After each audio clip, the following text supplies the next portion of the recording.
My Samsung refrigerator was making this noise. And as soon as I open the door, it shuts off. Here's what I did to fix it.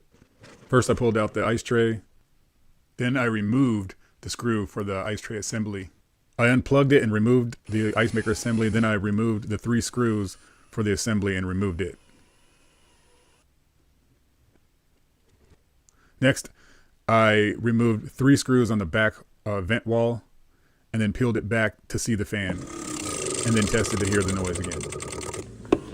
I used a knife to chip away some of the ice, and then I used a blow dryer to melt any residual ice around the fan.